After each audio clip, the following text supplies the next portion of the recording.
kembali menyaksikan debat Cawapres Pilpres 2019. Di segmen ini kita akan kembali menyaksikan para kandidat saling bertanya dan langsung beradu argumentasi. Akan dipandu rekan saya Alvito. Baik, terima kasih Putri. Pak Sandi, Pak Ma'ruf, kita lanjutkan putaran kedua, waktu 8 menit dipakai bersama. Model resiprokal diharapkan dan efektif dan efisien sehingga mudah-mudahan semua buah pikir bapak-bapak dapat didengar dan menjadi referensi buat calon pemilih. Saya akan mulai dengan Pak Ma'ruf terlebih dahulu untuk memulai perdebatan. Waktu bersama 8 menit, Pak. Pak Sandi, dalam visi misi Bapak untuk mengatasi stunting, Anda menyebut menggunakan atau melakukan sedekah putih. Apa yang dimaksud dengan sedekah putih? Tadi Anda menyebutkan ketika menyampaikan penjelasan tentang kesehatan. Saya kira cukup pertanyaan. Baik Pak, silakan.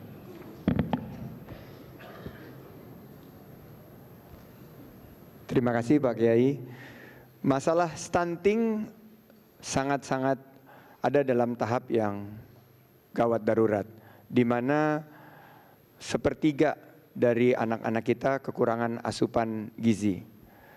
Prabowo Sandi meluncurkan program Indonesia Emas. Dan salah satu daripada aspek Indonesia Emas itu adalah gerakan untuk memastikan ibu-ibu, emak-emak mendapatkan protein yang cukup, susu maupun asupan protein yang lain, ikan dan lain sebagainya, juga anak-anaknya. Dan dengan program tersebut diharapkan kita bisa mengurangi stunting secara signifikan 5 tahun ke depan sesuai dengan target yang sudah kita canangkan.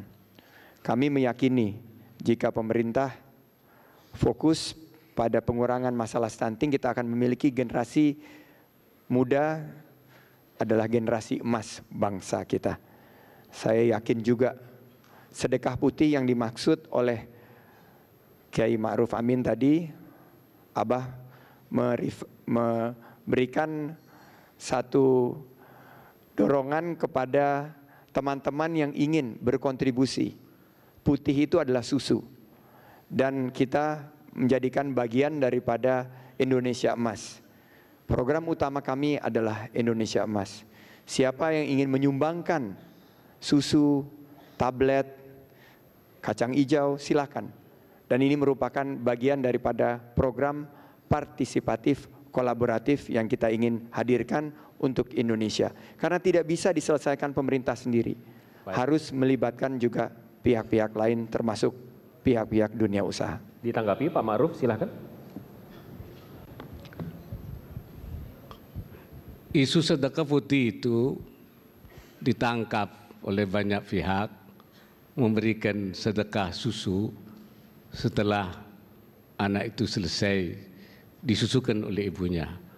Padahal stunting itu adalah 1000 pertama sejak dia mulai hamil sampai disusui anaknya, yaitu melalui pemberian asupan yang cukup dan juga melalui yaitu sanitasi dan air bersih serta susu ibu selama 2 tahun.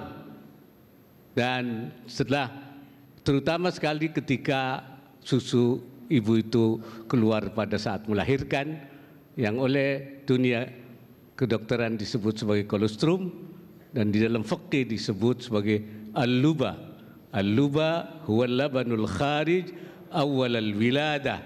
Luba adalah air susu ibu yang keluar ketika waktu melahirkan dan hukumnya itu wajib untuk diberikan menurut pendapat ahli fikih. Nah, apabila diberikan susu setelah 2 tahun, yaitu haulaini, kamilaini, 2 tahun sempurna, maka tidak lagi berpengaruh untuk mencegah stunting. Maka stunting sudah tidak bisa diatasi setelah 2 tahun disusukan anaknya. Karena itu menurut saya istilah sedekah putih itu menimbulkan pemahaman yang mengacaukan masyarakat. Terima kasih. Baik, silakan ditanggapi segera. Silakan Pak.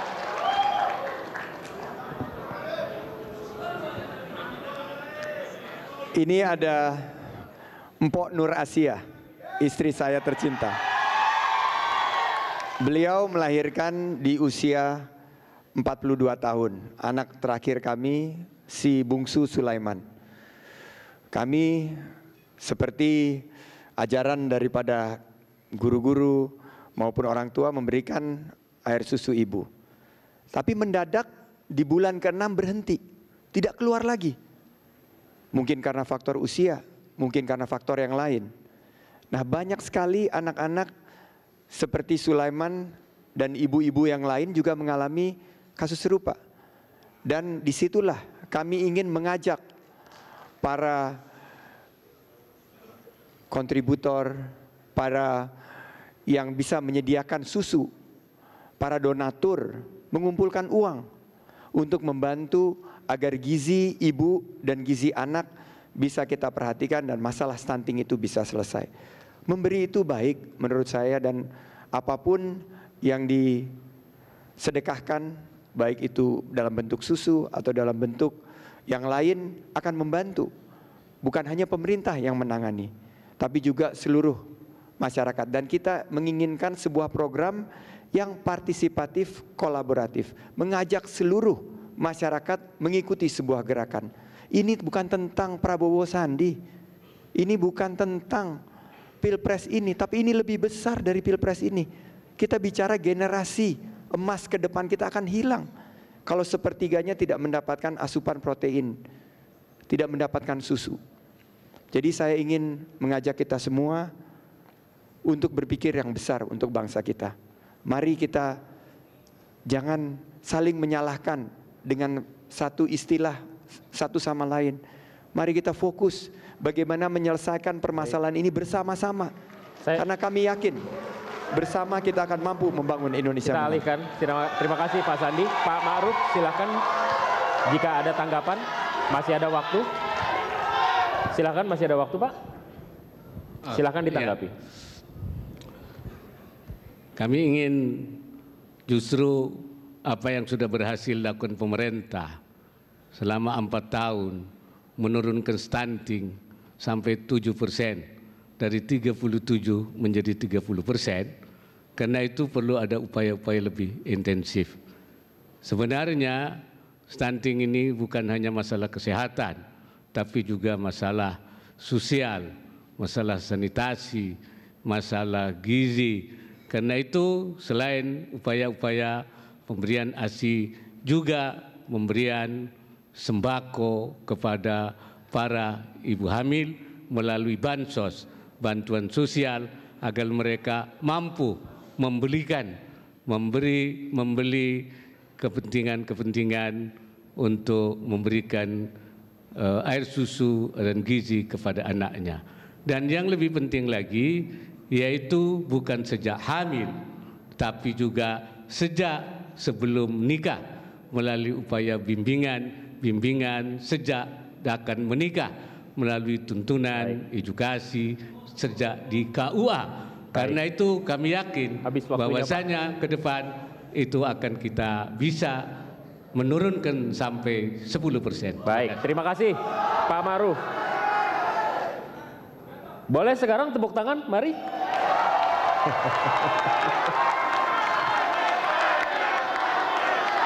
Ya, baik. Kita lanjut. Sudah ya. Sudah cukup? Baik. Kita Terima lanjut. kasih. Sekarang saya berikan kesempatan kepada nomor urut 2 untuk memulai pertanyaan pembuka debat. Waktu 8 menit dimanfaatkan bersama. Silakan Pak Sandi. Sebelum kami memberikan pemicu untuk debat, izinkan saya mengucapkan bela sungkawa kepada warga negara Indonesia dan seluruh warga yang terkena serangan teroris di Christchurch.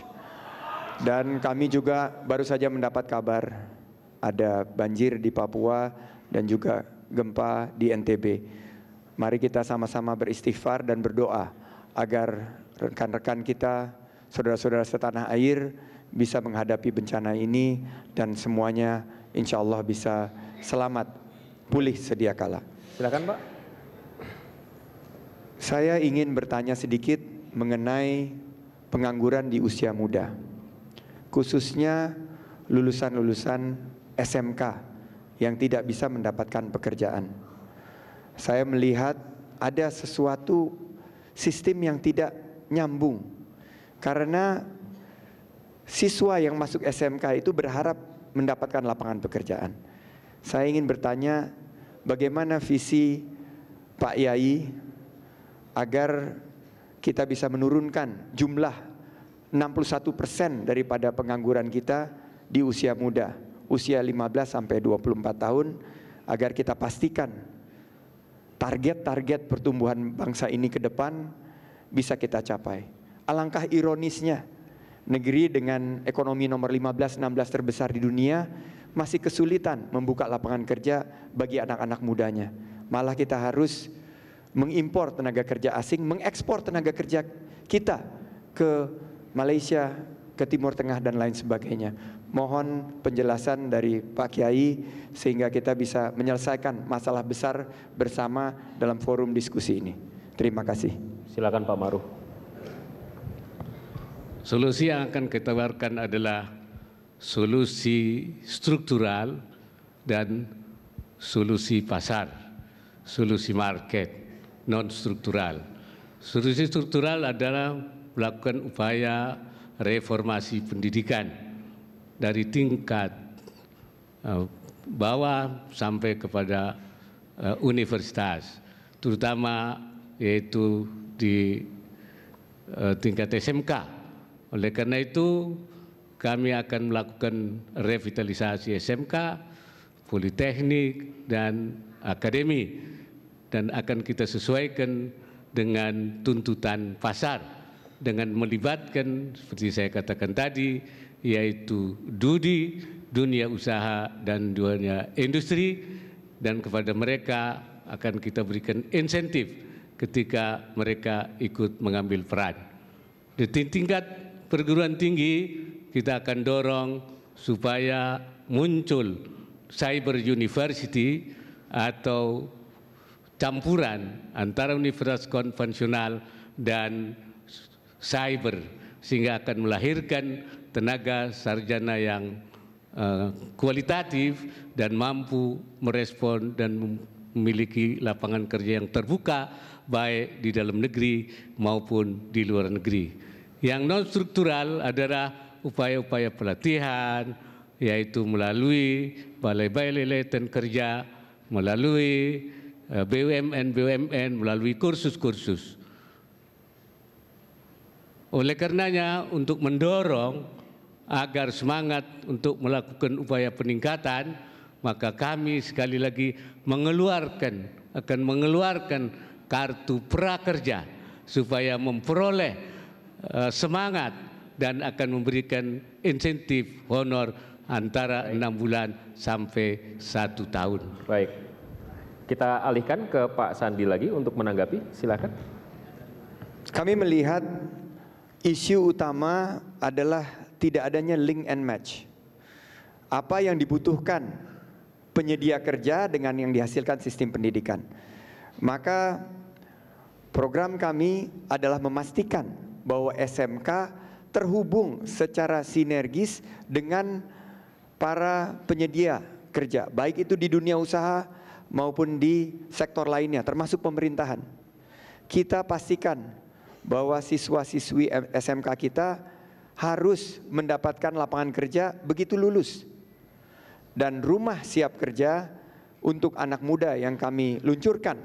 Jadi bukan akan, tapi telah kami luncurkan 2 hari yang lalu, menjadi solusi permanen terhadap masalah pengangguran di usia muda. Untuk yang menjadi wirausaha sudah ada OKOC. Alhamdulillah 90.000 pegiat OKOC yang ada di Jakarta dan sekarang sudah diangkat ke level nasional.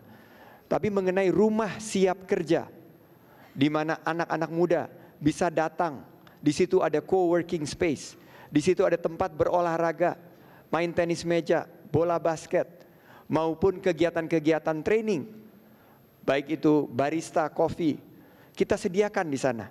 Rumah Siap Kerja juga akan memastikan jika anak-anak lulusan SMK menginginkan beasiswa bisa diakses melalui pendekatan siap jemput bola. Kita siapkan juga mobil Siap Kerja. Harapan kami dalam 5 tahun Prabowo Sandi memimpin, kita bisa mengurangi 2 juta pengangguran muda untuk Indonesia. Ini yang dibutuhkan untuk kita menjadi Indonesia yang menang, Indonesia yang adil makmur. Baik. Pak Maruf. Pemerintah sudah melakukan revitalisasi SMK, Politeknik. Oleh karena itu akan terus kita perkuat, kita takzimkan, kita perbesar, kita takmilahkan, kita sempurnakan, dan kita ziadahkan, kita tambahkan supaya nanti semakin hari semakin besar. Kita juga akan memberikan akses kepada masyarakat, para pencari kerja, supaya bisa mengikuti kursus-kursus secara gratis, baik itu kursus yang sifatnya kepintaran, akses kepintaran, akses kecakapan, fotografi, kemudian juga seni, kemudian juga membuat berbagai macam produk, dan juga kebugaran dalam rangka sehat, yaitu baik anak muda maupun orang tua, semuanya secara gratis. Ini adalah janji pemerintah yang akan datang untuk memberikan kesempatan, keterampilan kepada tenaga kerja, bukan hanya untuk kerja, tapi juga untuk bisa mandiri. Demikian, terima kasih. Masih ada waktu, mau ditanggapi Pak Sandi? Menciptakan lapangan kerja di usia muda merupakan satu semangat daripada milenial. Data riset terakhir, milenial menginginkan menjadi entrepreneur. 69% daripada milenial, anak-anak muda kita ingin sistem yang fleksibel. Prabowo Sandi mendesain kebijakan kita untuk memastikan milenial kita mendapatkan kesempatan membuka lapangan kerja di berbagai bidang, mulai dari ekonomi kreatif sampai kepada teknologi digital. Baik. Terima kasih. Terima kasih. Dan kita sudah tuntaskan debat Sebentar. langsung antar calon wakil presiden. Sekarang boleh tepuk tangan. Tepuk tangan. Oke. Baik. Baik. Cukup. Cukup. Sekarang sudah berakhir debatnya Putri, tapi rasanya rangkaian acara ini belum tuntas. Belum selesai dan akan mencapai puncaknya nanti di segmen berikutnya, di mana para kandidat wakil presiden akan menyampaikan pernyataan penutup. Tetap bersama kami di debat Cawapres Pilpres 2019.